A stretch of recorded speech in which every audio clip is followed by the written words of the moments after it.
नागपंचमीला भावाचा उपास का करतात? नागपंचमीला झोका का खेळतात? नागपंचमीला मेहंदी लावण्याचं महत्त्व. नागपंचमीला नवीन वस्त्र व अलंकार घालण्याचं कारण काय? स्त्रियांनी नक्की ऐका. नमस्कार मित्रांनो, श्री स्वामी समर्थ. सर्वप्रथम सर्वांच्या आपल्या श्री स्वामी समर्थ चॅनलवरती खूप खूप स्वागत आहे. स्वामी तुमच्या सर्व चांगल्या मनोकामना पूर्ण करो, तुम्हाला सुखात आणि आनंदात ठेवो, ही स्वामी चरणी प्रार्थना. मित्रांनो, भगवान श्रीकृष्ण कालिया नागाचा पराभव करून यमुना नदीच्या पात्रातून सुरक्षित वर आले. तो दिवस श्रावण शुद्ध पंचमी होता. तेव्हापासून नागपूजा प्रचारात आली असे म्हणतात. या दिवशी शेतकरी आपल्या शेतात नांगरत नाही, कोणतेही खणत नाही, घरी पण कोणीही भाज्या चिरायच्या नाही, तवा वापरायचा नाही, हे नियम पाळत असतात. नागदेवताच्या पूजा करून त्याला दूध लाह्याचा नैवेद्य दाखवतात. गव्हाच्या खीरची नैवेद्य दाखविले जातात व आपले संरक्षण कर अशी प्रार्थना करतात. नागपंचमीच्या दिवशी काहीही चिरू नाही, कापू नाही, तळू नाही, चुलीवर तवा ठेवू नाही वगैरे संकेत पाळले जातात. तसेच या दिवशी जमीन खणू नाही, शेतामध्ये नांगर चालू नाही असंही म्हटलं जाते. श्रावणातील बहुतेक सणांना इतिहास आहे आणि तो इतिहास कथांच्या स्वरूपात पिढ्यानपिढी पुढे पोहोचला जातो. नागपंचमीच्या बाबतीत सुद्धा अशीच एक कथा प्रचलित आहे. तर अशा प्रकारची कथा आज आपण आजच्या व्हिडिओमध्ये पाहणार आहोत. पण त्याआधी व्हिडिओमध्ये पुढे जाण्याआधी जर तुम्हालाही भगवान शंकराचा आणि नागदेवतांचा आशीर्वाद हवा असेल तर व्हिडिओ संपूर्ण बघा.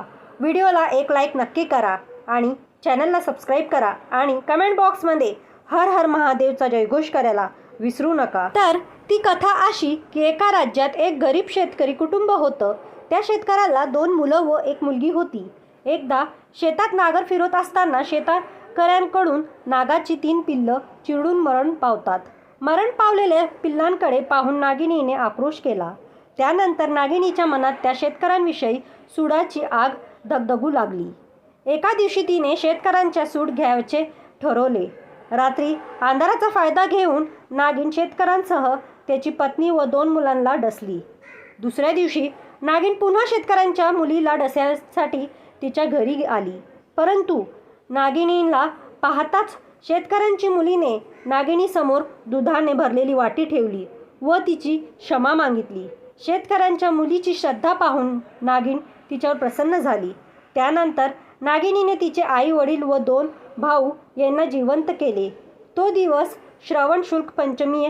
या दिवसापासून नागदेवताचा कोप दूर करण्यासाठी श्रावण महिन्यात येणाऱ्या पंचमीला नागेचे विविध पूजन केले जाते. ही तर कथा होती नागपंचमीची. पण नागपंचमीला भावाचा उपास का करतात? नागपंचमीच्या उपासाचं काय आहे महत्त्व? तर चला जाणून घेऊया. 5 युगांपूर्वी सतेश्वरी नावाची एक कनिष्ठ देवी होती. सतेश्वर हा तिचा भाऊ होता. सतेश्वराचा मृत्यू नागपंचमीच्या आदल्या दिवशी झाला. त्यामुळे भावाच्या शोकात सतेश्वरीने अन्न ग्रहण केले नाही. त्यामुळे त्या दिवशी स्त्रिया भावाच्या नावाने उपास करतात. भावाला चिरंतन आयुष्य व अनेक धनाची प्राप्ती हो आणि तो प्रत्येक दुःख व संकटातून तारला जाओ, हेही उपास करण्यामागे एक कारण आहे. नागपंचमीच्या आदल्या दिवशी प्रत्येक बहिणीने भावासाठी देवतांकडे हाक मारल्यास त्यांच्या भावाला 75% लाभ होतो व त्यांचं रक्षण होते. सतेश्वरीला तिचा भाऊ नागरूपात दिसला तेव्हा तिने त्या नागरूपाला आपला भाऊ मानलं. त्यावेळी नागदेवताने वचन दिले की जी बहीण माझी भाऊ म्हणून पूजा करील तिचे रक्षण मी करीन. त्यामुळेच त्या दिवशी नागाची पूजा करून प्रत्येक स्त्री नागपंचमी साजरी करते. आता नवीन वस्त्रे व अलंकार घालण्याचं कारण काय आहे तर चला तेही जाणून घेऊया. सतेश्वरीच्या भावासाठीचा शोक पाहून नागदेव प्रसन्न झाला.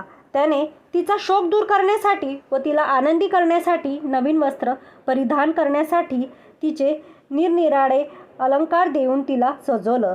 त्यातून सतेश्वर समाधानी झाला. त्यामुळे नागपंचमीच्या दिवशी स्त्रिया नवीन वस्त्रे व अलंकार परिधान करतात. आता नागपंचमीला मेहंदी लावण्याच्या मागे काय आहे कारण तर चला ते जाणून घेऊया. सतेश्वर नागराजाच्या रूपात सतेश्वरीच्या पुढ्यात उभा राहिला. तो निघून जाईल असं वाटून तिने तिच्याकडून म्हणजे नागराजांकडून तसे हातावर वचन घेतलं. ते वचन देताना सतेश्वरीच्या हातांवर वचनचिन्ह निर्माण झालं. त्या वचनाचे प्रतीक म्हणून नागपंचमीच्या आदल्या दिवशी प्रत्येक स्त्री स्वतःच्या हातांवर मेहंदी काढते. आता नागपंचमीला झोका खेळायचं काय आहे महत्त्व? तर नागपंचमीच्या दिवशी झोका खेळायचं असं आहे महत्त्व की दुसऱ्या दिवशी सतेश्वरीला नागराज दिसला नाही. तेव्हा ती जंगलात सेरावेरा भटकू लागली व शोधता शोधता झाडाच्या फांद्यावर चढून पाहू लागली. त्यानंतर नागराजाने तिला दृश्य स्वरूपात समोर घेऊन सतेश्वराचे रूप प्रकट केले. तेव्हा ती आनंदाने झाडाच्या फांद्यावर झोके घेऊ लागली. त्यामुळे स्त्रिया त्या दिवशी झोका खेळतात. त्या दिवशी झोका खेळण्यामागील उद्देश असतो, जसा झोका वर जातो तसा भाऊ प्रगतीच्या शिखरावर जाऊ दे व झोका खाली येतो तसा भावाच्या आयुष्यात आलेले सर्व अडचणी व दुःखे खाली जाऊ दे. तर मित्रांनो, आज आपण ह्या व्हिडिओमध्ये नागपंचमीची माहिती, नागपंचमीचं महत्त्व, नागपंचमी सणाला झोका का खेळतात, मेहंदी का लावतात, स्त्रिया अलंकार का घालतात, नागपंचमीचा उपास का करतात, हे सर्व पाहिलं आहे. आम्हाला आशा आहे की हा व्हिडिओ तुम्हाला नक्की आवडली असेल. तर आपल्या मित्रपरिवारांमध्ये, मैत्रिणीमध्ये नक्की शेअर करा आणि व्हिडिओला एक लाईक तर नक्की करा. आणि चॅनलवरती नवीन असाल तर चॅनलला सबस्क्राईब करायला विसरू नका. बाजूला बेल आयकॉनचं बटन आहे, त्यालाही क्लिक करा, जेणेकरून आमचे नवनवीन व्हिडिओ सर्वप्रथम तुम्हाला ऐकायला मिळतील. तर मित्रांनो, हा व्हिडिओ शेवटपर्यंत ऐकल्याबद्दल खूप खूप धन्यवाद. आणि हो मित्रांनो, कमेंट बॉक्समध्ये हर हर महादेव आणि श्री स्वामी समर्थाचा जयघोष करायला विसरू नका. ओम नमः शिवाय, ओम नमः शिवाय, श्री स्वामी समर्थ, श्री स्वामी समर्थ, हर हर महादेव.